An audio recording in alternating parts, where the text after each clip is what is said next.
Welcome back po ulit sa ating channel Stock Play at muli po tayong mag-update sa mga top trending stocks, and don't forget to subscribe and pakipress na rin po yung notification bell para palagi po kayong ma-update at ma-notify sa mga bagong videos na i-upload natin.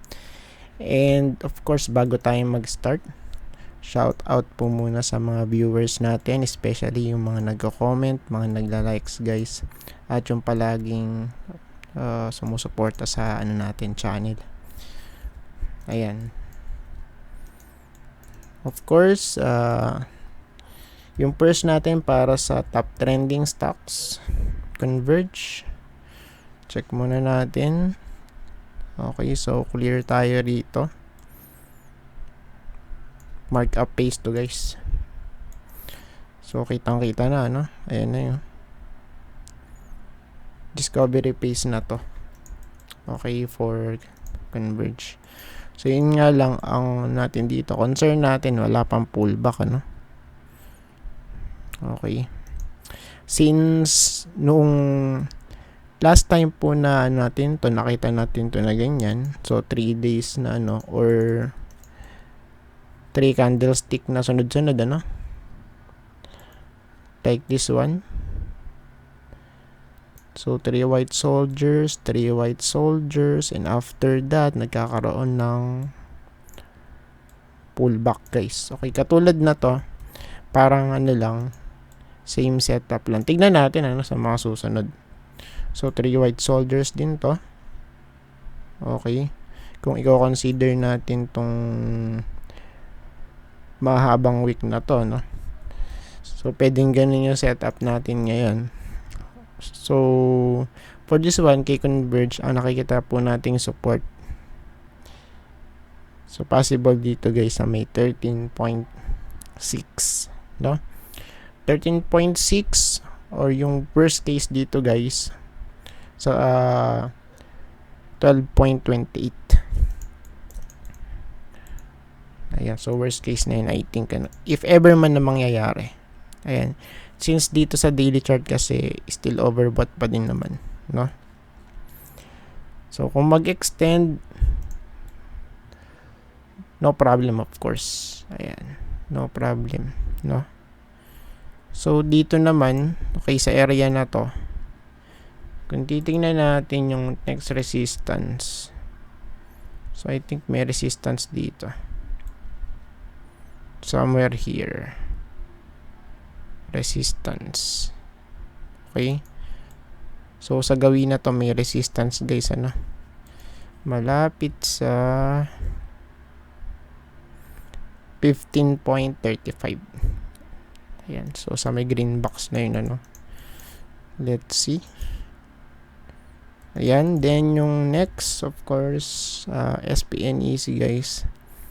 So trending ulit siya.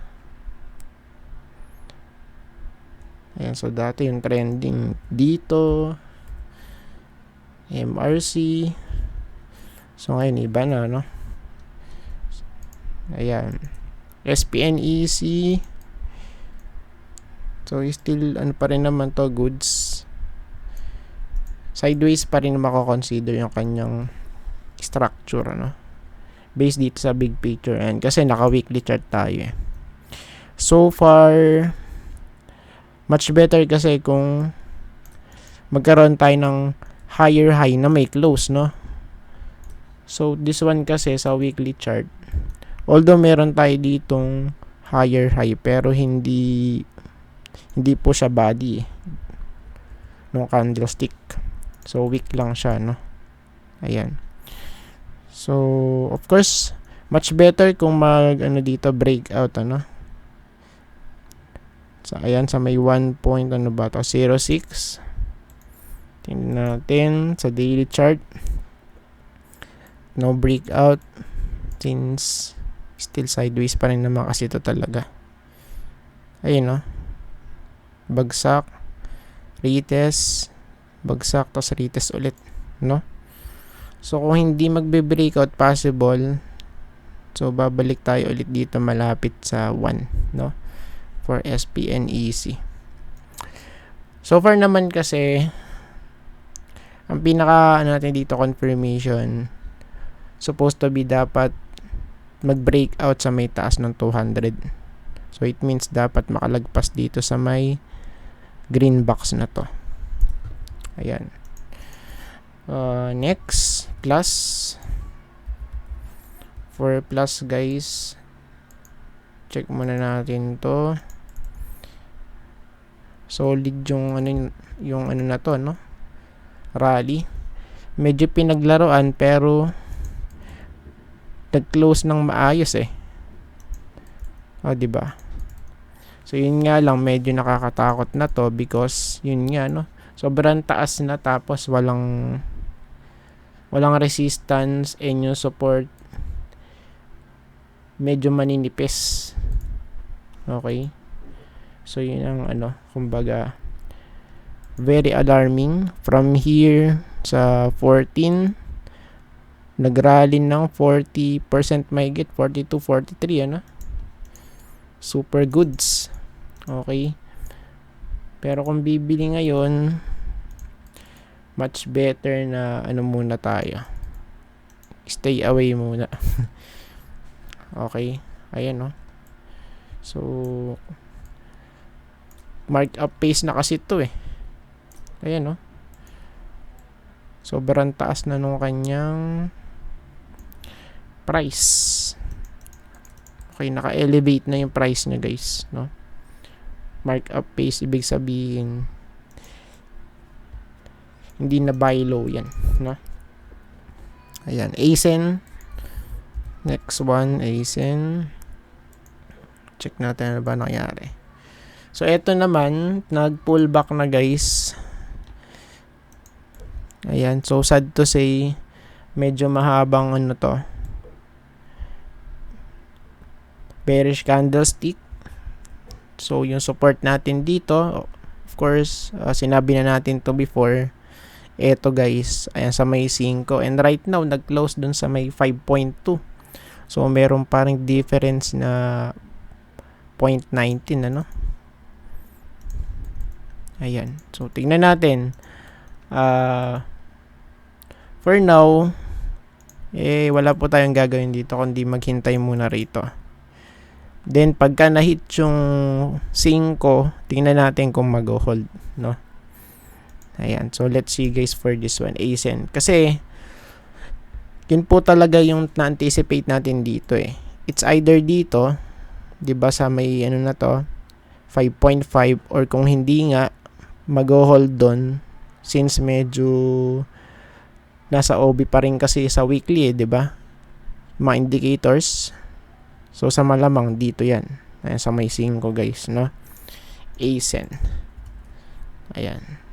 May divergence tayo nakita before. STI, bagong lang to. So, kate-trending lang. Okay. Pero kung pagbabasihan natin kasi yung sa weekly chart na to, nasa resistance na, guys. Ayan, no? Resistance na to eh. Ayan, no? Mga touches, guys. Ayan, no? Okay. So, tingnan natin. Pagka nag-breakout,